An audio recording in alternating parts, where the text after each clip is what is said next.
आप सभी का सुपर कंसेप्ट क्लासेस में स्वागत है। और आज की इस वीडियो में हम लोग क्लास 12 पॉलिटिकल साइंस का very very important MCQ questions करने वाले हैं जो आपके एग्जाम में डायरेक्ट पूछा जाएगा। देखो, इससे पहले मैंने आपको पॉलिटिकल साइंस का 4 वीडियो दे दिया है जहां पर मैंने आपको 4 चैप्टर्स का very very important MCQ questions कराया था।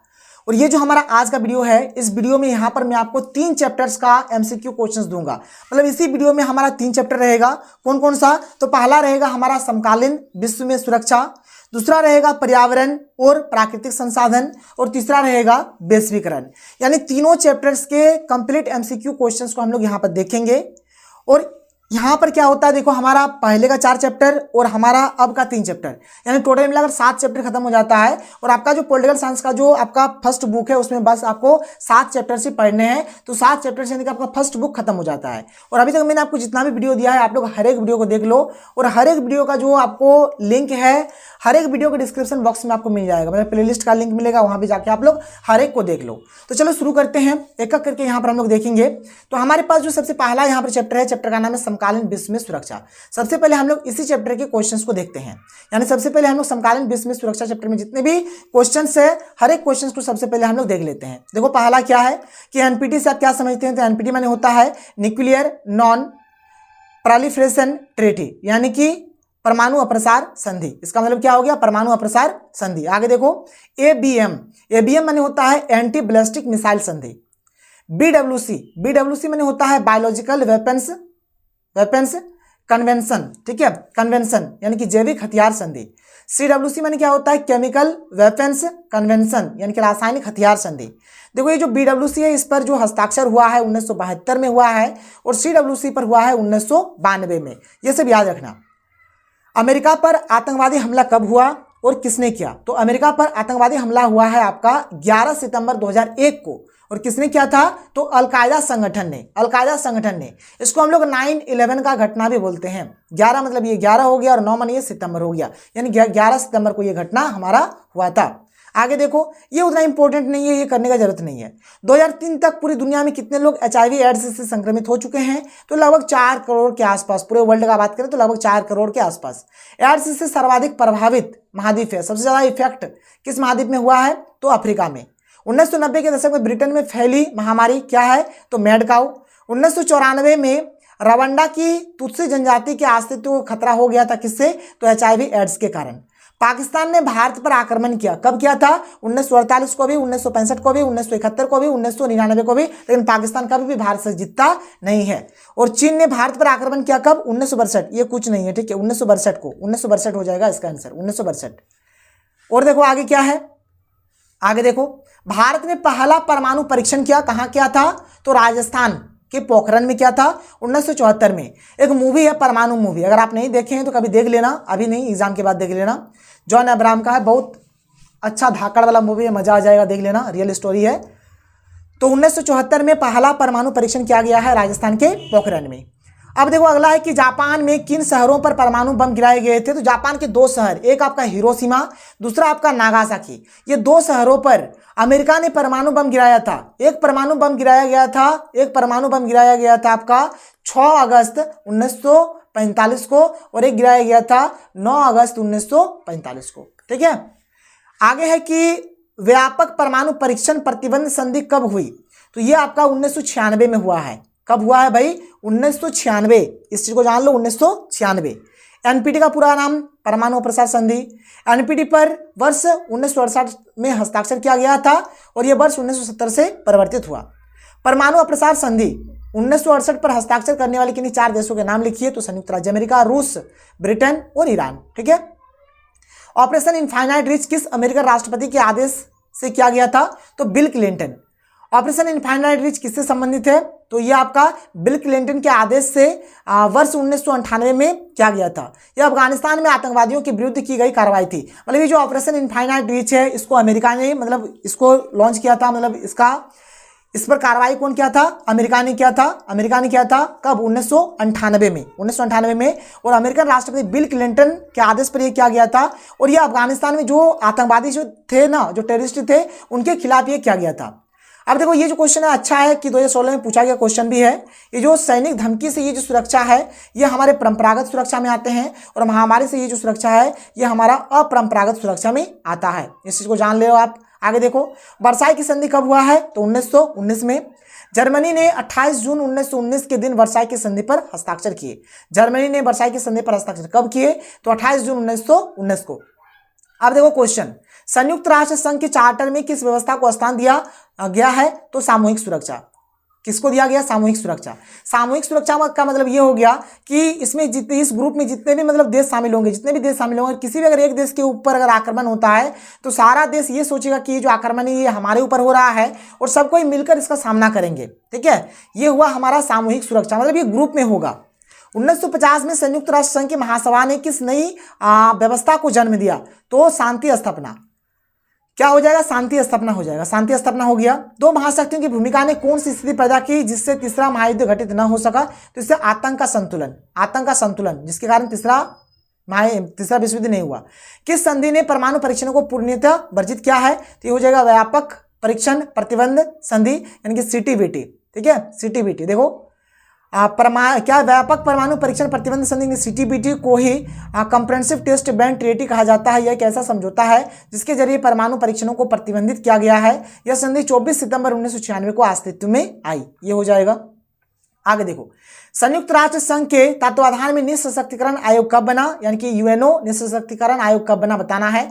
1952 में, यानी कि 11 जनवरी 1952। 11 जनवरी 1952 आप बोल सकते हो।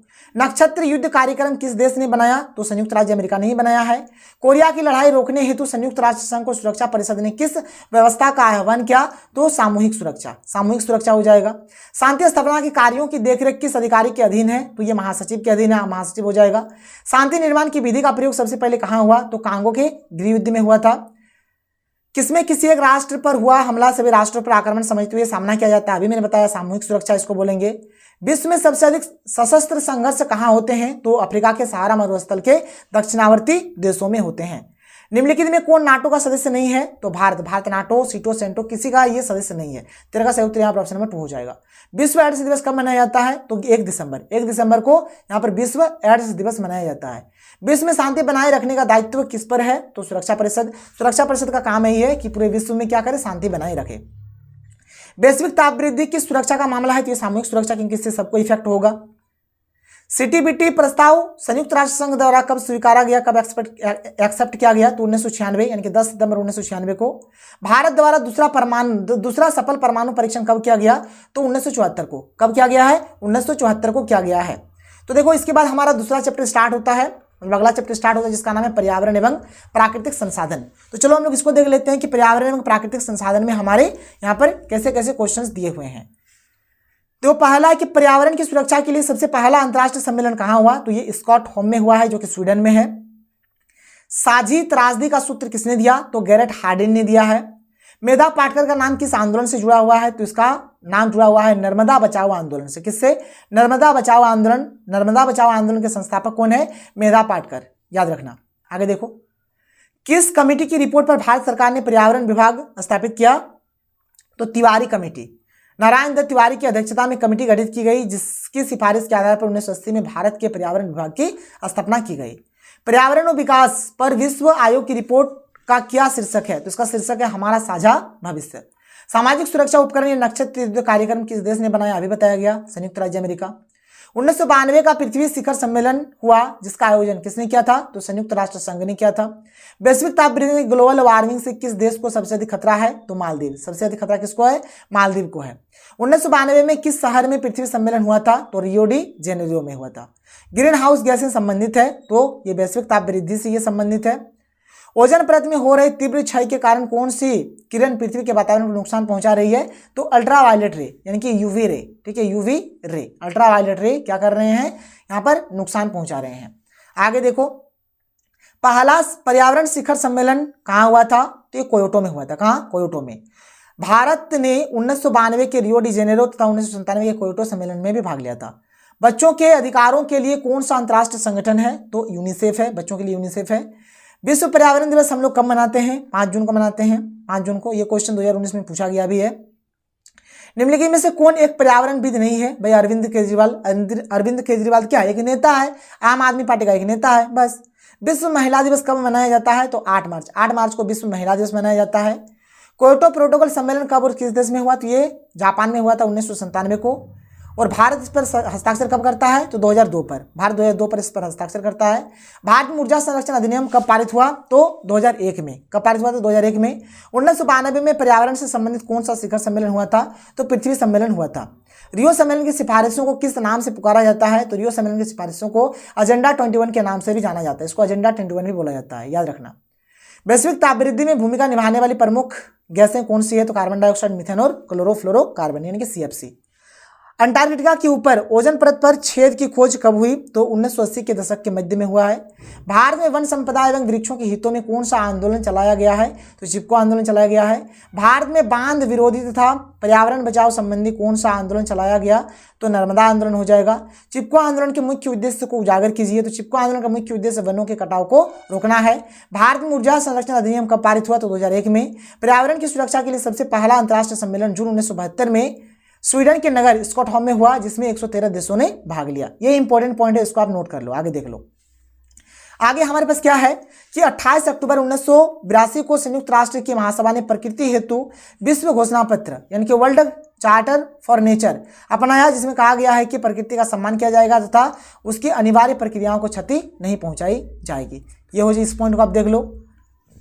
इसके बाद आगे देखो, जून 1992 में ब्राजील की राजधानी रियो डी जेनेरो में एक सम्मेलन हुआ, जिसे पृथ्वी शिखर सम्मेलन का नाम दिया गया। इसमें 172 राज्यों के अतिरिक्त अनेक गैर सरकारी संगठनों ने भी भाग लिया था।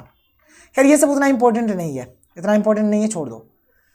इसके बाद हमारा अगला चैप्टर स्टार्ट होता है, जिसका नाम है वैश्वीकरण या फिर भूमंडलीकरण। देखो भाई, वैश्वीकरण या फिर भूमंडलीकरण माने क्या होता है? मतलब बात एकदम बहुत ही सिंपल है।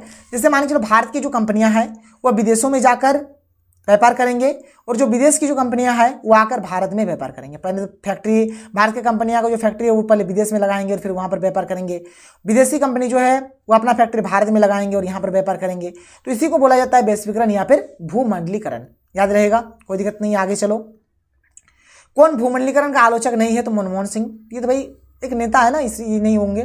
किसने कहा कि साम्राज्यवाद पूंजीवाद का अंतिम चरण है? तो V.I. लेनिन, मतलब लेनिन ने ये बोला था। भूमंडलीकरण किस विचारधारा पर टिका है? तो ये उदारवाद की विचारधारा पर टिका हुआ है। विश्व के संदर्भ में सोचो, देश के हित में करो, यह सूत्र किसने प्रचारित किया? तो मनमोहन सिंह ने यह सूत्र दिया है। किसने कहा कि भूमंडलीकरण विशिष्टवाद का सार्वभौमिकरण या फिर सार्वभौमवाद का विशिष्टीकरण है? तो ये बोला है रॉबर्टसन। किसने बोला है? रॉबर्टसन ने। भारत में नई आर्थिक नीति की शुरुआत किस प्रधानमंत्री ने की थी? तो नरसिम्हा राव ने किया था। किसने किया था? नरसिम्हा राव ने किया था। मानवाधिकारों की सार्वभौमिक घोषणा कब की गई? तो 1948 में। 10 दिसंबर 1948 को मानवाधिकार की सार्वभौमिक घोषणा की गई। वैश्वीकरण का प्रभाव क्या है? तो एक बहुआयामी अवधारणा है, बहुआयामी अवधारणा। वैश्वीकरण के कारण पूरी दुनिया के व्यापार में क्या हुआ है? वृद्धि हुई है, इंक्रीज हुआ है। वर्ल्ड सोशल फोरम की प्रथम बैठक 2001 ईस्वी में कहाँ हुई थी? तो ब्राजील में हुआ था। कहाँ हुआ था? ब्राजील। वर्ल्ड सोशल फोरम की पहली बैठक 2001 में ब्राजील के अल्गेरे में हुई और 2004 में चौथी बैठक मुंबई में हुई थी, याद रखना। भूमंडलीकरण किस विचारधारा पर टिका? उदारवाद, ये तो मैंने बता ही दिया आपको। भारत ने नवीन आर्थिक नीति कब अपनाई? तो 1991 में अपनाया गया था। पीवी नरसिंह राव सरकार ने जून 1991 में भारत की अर्थव्यवस्था को नई शिक्षा प्रदान की थी। वर्ल्ड सोशल फोरम की चौथी बैठक 2004 ईस्वी में कहाँ हुई थी? तो ये आपका हुआ था मुंबई में। भारतीय अर्थव्यवस्था है तो भारतीय व्यवस्था मिश्रित है, मतलब सब एकदम मिक्सअप है उसमें। न उदारवादी वैश्वीकरण के विरुद्ध का मंच बना है, इसका नाम क्या है? इसका नाम हो जाएगा कॉमिंटर्न। क्या हो जाएगा? कॉमिंटर्न हो जाएगा। भारत ने वैश्वीकरण को क्यों अपनाया? तो वित्तीय संकट से उबरने और आर्थिक वृद्धि की ऊंची दर प्राप्त करने के लिए वैश्वीकरण को अपनाए। वैश्वीकरण की नीति से सबसे अधिक प्रभावित हुए हैं कौन? तो गरीब। इससे सबसे ज्यादा इफेक्ट किनको हुआ है? गरीब को हुआ है। और देखो यहाँ पर हमारा जो पहला वाला बुक है, जो फर्स्ट बुक है, फर्स्ट बुक हमारा खत्म हो जाता है। फर्स्ट बुक खत्म हो जाता है, जितना भी MCQ था मैंने आपको सारा करा दिया। अब हम लोग मिलेंगे सेकंड बुक के साथ। चलो मिलते हैं अगले वीडियो में। थैंक यू, जय हिंद।